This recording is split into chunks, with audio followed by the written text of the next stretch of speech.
Hey, I'm John, and this is Mike from the long-suffering blog brew-dudes.com, and we're back for another review of a countertop brewing equipment. This is the Pinter video, part 2. We did the unboxing, and now we're back for the attack with the actual product. I followed all the steps with the handy-dandy app that you can get after just scanning a QR code and downloading that app. It gives you all the steps. It has 5 steps, and I took some pictures along the way of all the steps. The first step is cleaning, and with this new unit, I didn't have to clean too much, but made sure I went through the steps of it, and it actually asked for like cleaning with dish soap, and we all know how that can go. So if you're going to do that, you want to definitely rinse well. And then the next step is purifying, and they give you this bottle of purifier, which is sodium percarbonate. And it's something that you mix with a bunch of water and then just have it flow through the system, shake it. You're basically shaking the, the unit and having that soak around, and then no need to rinse. You're ready to brew, and that's stage 3. So they actually call, assembling all the ingredients, which is really just a big pack of hopped liquid malt extract, mix it with water, and then throw in your yeast pack, and you're ready to go. And it stands upright, and it has that stand that you put it up, and which is like a hollow base. It's a hollow base, and it allows, when fermentation is over, you can just twist it, and everything settles to the bottom as it naturally comes to rest and purges. So I will say that based on the app instructions, brought that down to my kitchen sink, took some pictures of that, did the old twist, and yeah, that thing was still bubbling pretty fiercely, I would say. Oh, we took it off. Oh, yeah. It it wasn't settling out at all. It probably could have, I don't know, we could have probably fermented. Well, it's probably under some degree of carbonation at that point. Maybe, yep. Because it's spunding itself, right? Sure. So at the same time, we probably could have fermented for, I don't know. A little longer? Yeah, maybe 3 or 4 more days. Who knows? But at day 5, it was ready to move on to the 4th phase, conditioning, and this whole thing just goes down. Well, my refrigerator downstairs, that's where it went, and it sat in that for like 7 days. And here we are, the tapping phase. Now, we tapped it, and we took some video of pouring that into these pint glasses. What we do with this, I guess, is up to us. They don't really tell you that there's any other phases after that.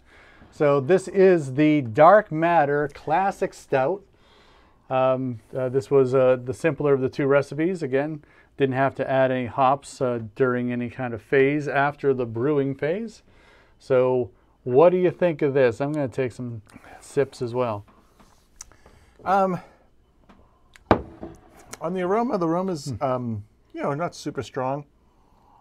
I get something malty, but there's also something sherry-like on the aroma. So there's a little something sweet there. Hard for me to say because it's not really strong. Hard for me to say if it's a flaw or if it's just the recipe or something coming together. Sure. The flavor profile is a little bit the same. There's some dark maltiness, but it doesn't present as being super roasty. It's pretty smooth, actually. Yeah. I like how smooth it is for a dark beer. It's almost Schwarzbier-like instead of stout-like, but that aspect of it, it's super drinkable. The hop character, like there's a bitterness on the back of my palate that's manageable. I'm maybe getting a little bit at the end, some sort of like a chocolatey hint to it. It's not overly sweet, so it tastes, at least to me, like it's fermented most of the way. Like, I don't know what the gravity is. I don't know where we started.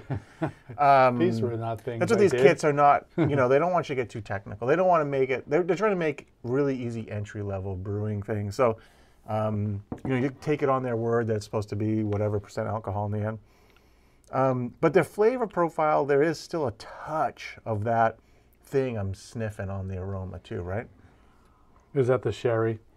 Yeah, I think I get something almost wine-like a little bit. There's almost a little bit of like a vino type of flavor in there.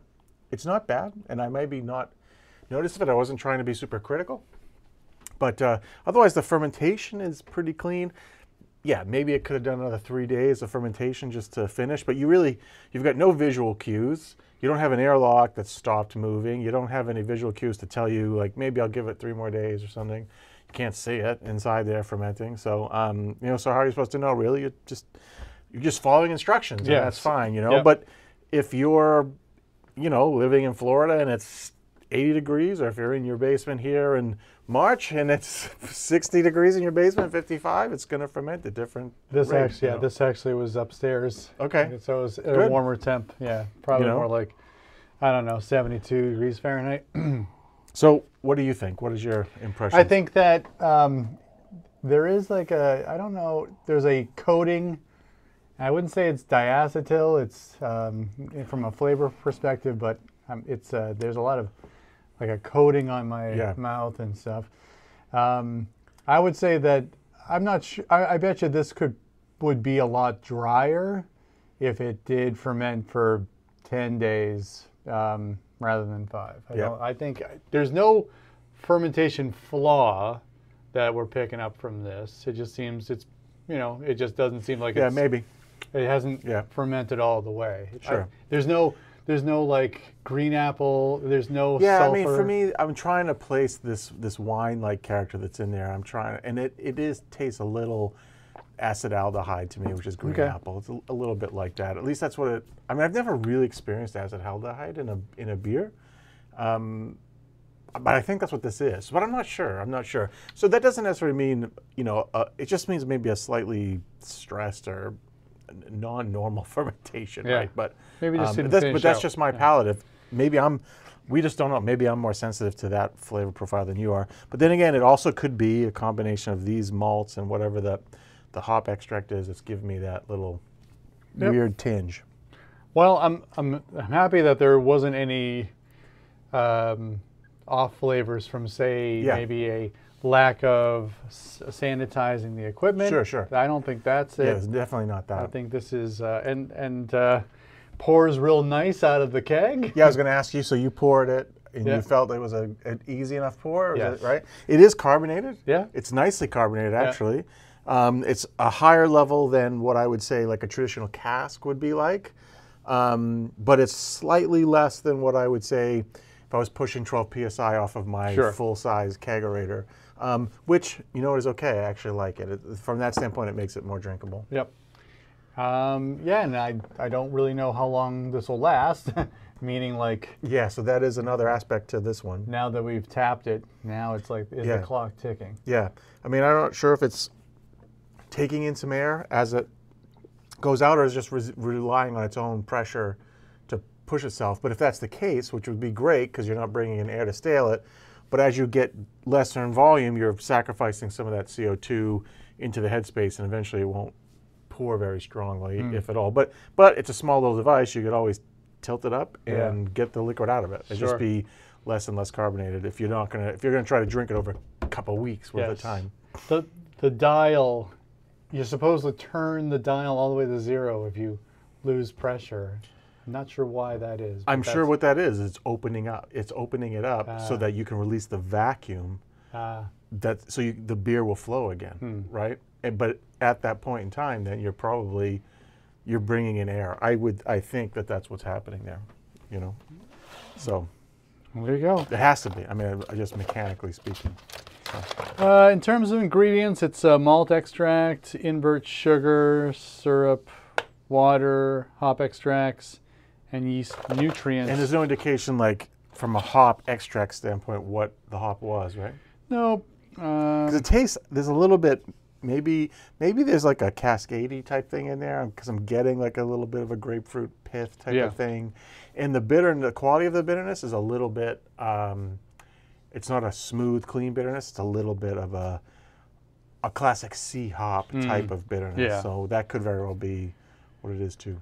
They say it's a dark, sweet, full-bodied, and slightly roasty ale, roasted barley and malt aromas, and a hint of chocolate. Yeah, I mean, that's what I get on it. That's what that is. So, yeah, I perfectly enjoyed this brewing system.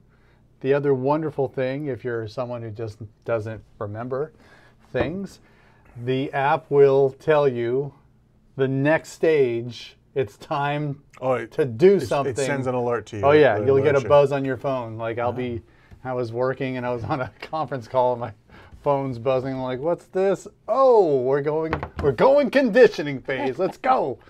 I got to hang up on. You had to cancel the call. Hang up with the client. Let's go. Let's go. You don't understand. I got to go put this thing in my refrigerator downstairs.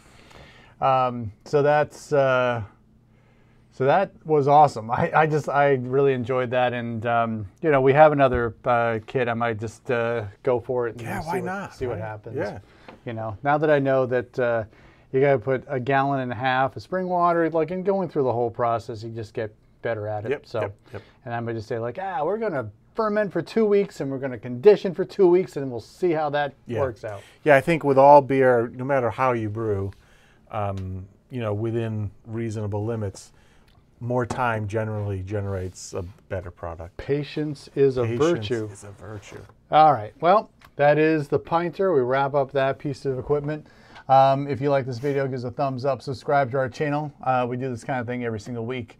For John and Mike, the Pinter, and you, brew-dudes.com, brew on. Cheers.